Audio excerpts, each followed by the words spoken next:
जय हिंद दोस्तों, आपका स्वागत है हमारे YouTube channel learning point with Abhishek में।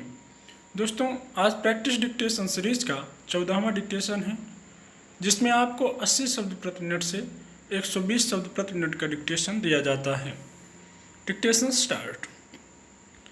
पिछले करीब 7 महीने से दिल्ली की सीमाओं पर जमे किसान अपनी मांगों को लेकर लगातार आंदोलन कर रहे हैं। इक्का दुक्का घटनाओं को छोड़ दें तो इस आंदोलन की प्रकृति आमतौर पर शांतिपूर्ण और लोकतांत्रिक परंपराओं के अनुरूप रही है। शायद यही वजह है कि इतने लंबे समय से आंदोलनकारी मोर्चे पर हैं और सरकार उनकी मांगों को नहीं मानने के बावजूद उन्हें दिल्ली की सीमाओं पर से हटा पाने में सफल नहीं हो सकी है।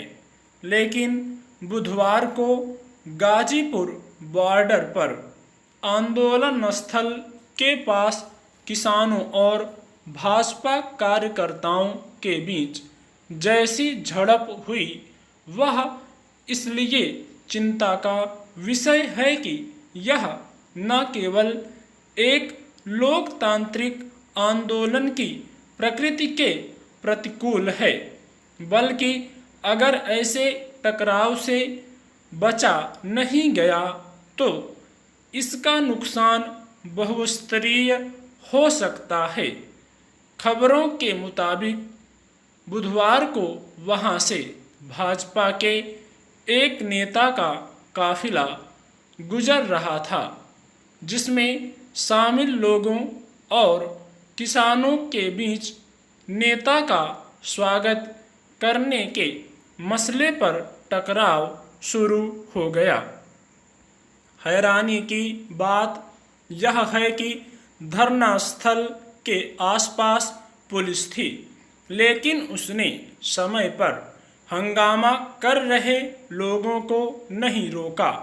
आरोपों के मुताबिक बात आगे बढ़ गई तो जुलूस में शामिल लोगों और किसानों के बीच झड़प और मारपीट शुरू हो गई। उसे शुरू में ही रोकने के बजाय बाद में पुलिस ने दखल दिया।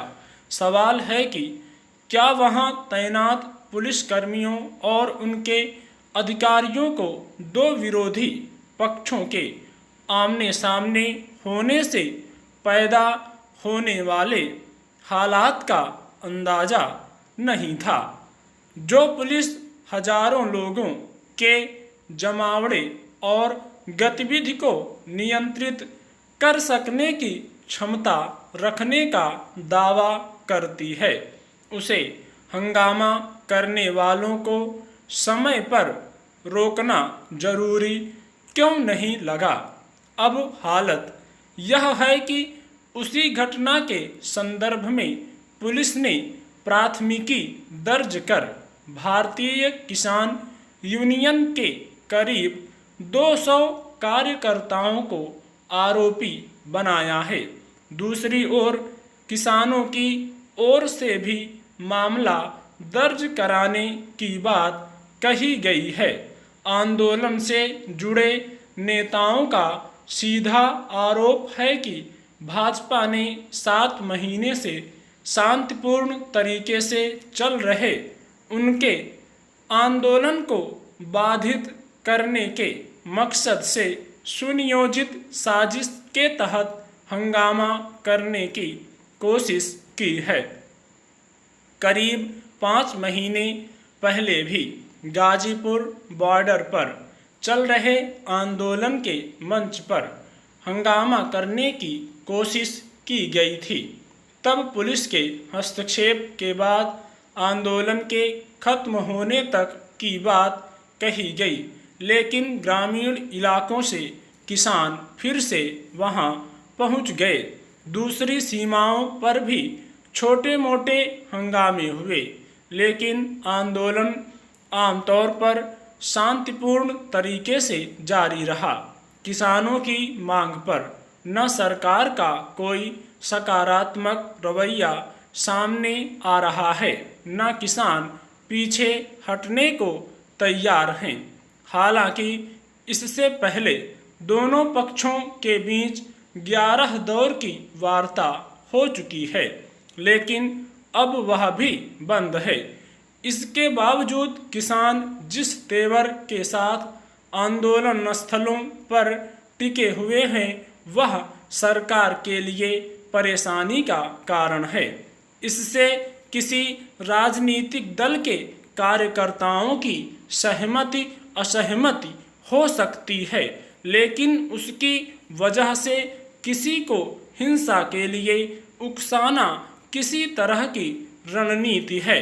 हमारा लोकतंत्र किसी को शांतिपूर्ण तरीके से विरोध प्रदर्शन करने का हक देता है। अगर कोई पक्ष उससे सहमति नहीं रखता है तो वह बातचीत का रास्ता अपना सकता है। जरूरी यह भी है कि हंगामे या हिंसा का अंदाजा होने के बावजूद जो पुलिस मूक दर्शक रहती है, अगर वह समय पर सक्रिय हो और नाहक अराजकता फैलाने वालों के खिलाफ कार्रवाई करे तो हालात को बिगड़ने से पहले संभाला जा सकता है। एक बार फिर शिद्दत से विश्व स्वास्थ्य संगठन के ढांचे में बदलाव की जरूरत महसूस की जाने लगी है।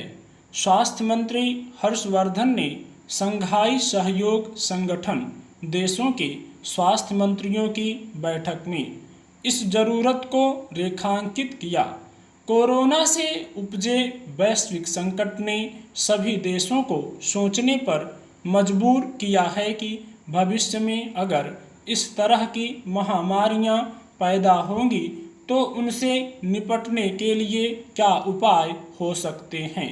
शंघाई सहयोग संगठन देशों के स्वास्थ्य मंत्री भी इसी विषय पर विचार विमर्श को जुटे थे। वैश्वीकरण के इस दौर में दुनिया की दूरियां मिट गई हैं।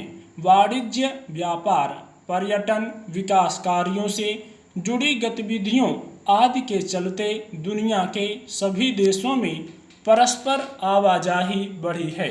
ऐसे में अगर कोई खतरनाक विषाणु पैर पसारता है तो देखते देखते दुनिया भर में उसका प्रभाव नजर आने लगता है। पिछले कुछ सालों में ऐसे कई विषाणुओं के प्रभाव दुनिया भर में देखे गए।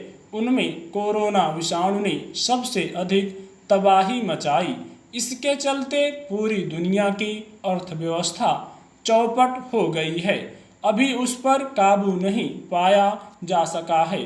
उसके बदलते स्वरूप दुनिया के सामने चुनौती बने हुए हैं। इससे निपटने में विश्व स्वास्थ्य संगठन की अहम भूमिका हो सकती है, मगर उसकी नीतियां सभी देशों के लिए समान न होने के कारण उसकी भूमिका प्रभावी नहीं हो पाती। इसलिए उसके वर्तमान ढांचे को बदलने की जरूरत रेखांकित की जा रही है। सुरक्षा परिषद और अंतर्राष्ट्रीय मुद्रा कोष जैसे संगठन इसीलिए प्रभावी भूमिका निभा पाते हैं कि उनके पास शक्तियां हैं और उनकी नीतियां सभी सदस्य देशों के लिए समान रूप से लागू हैं। विश्व स्वास्थ्य संगठन को भी इन संस्थाओं की तरह शक्तिशाली बनाने की मांग की जाती रही है। कोरोना महामारी के बाद इस संगठन की विश्वसनीयता पर भी सवाल उठे। दरअसल कोरोना विषाणु के चीन की वुहान प्रयोगशाला से फैलने का तथ्य उजागर है, मगर चीन और विश्व स्वास्थ्य संगठन पर आरोप है कि उन्होंने दुनिया के देशों को इस विषाणु की प्रकृति और उससे पैदा होने वाले खतरों के बारे में समय रहते आगाह नहीं कराया। स्वास्थ्य संगठन को चाहिए था कि वह फौरन एहतियाती कदम उठाता और दुनिया भर में इससे बचाव संबंधी अभियान छेड़ने की हिदायत देता, मगर वह काफी समय तक चुप्पी साधे रखा। इसलिए उस पर शक जाहिर किया जाने लगा कि वह चीन का साथ दे रहा था।